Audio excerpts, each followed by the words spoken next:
السلام علیکم۔ انتہائی افسوس کے ساتھ ہم آپ کو بتاتے چلیں کہ پاکستان کے جوہری سائنسدان ڈاکٹر عبدالقدیر خان اب ہم میں نہیں۔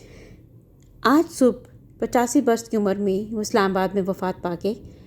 انہیں 2004 میں جوہری ٹیکنالوجی کی مبینہ منتقلی کے الزام میں نظر بند کیا گیا، جو کہ ان کی وفات تک وہ نظر بندی ہی کا شکار رہے۔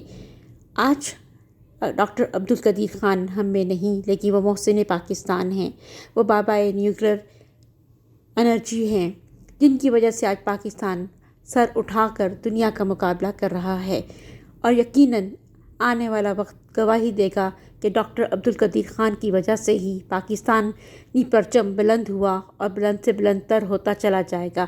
لیکن آج جب 3:30 بجے ان کی بریل کا کہا گیا، اس وقت آسمان بھی اسلام آباد میں جو ہے وہاں پہ بادل ہیں، بارش برس رہی ہے، اور شاید آسمان والا بھی یہ بتا رہا ہے کہ پاکستانیوں تم نے اتنا بڑا ہیرا کھو دیا۔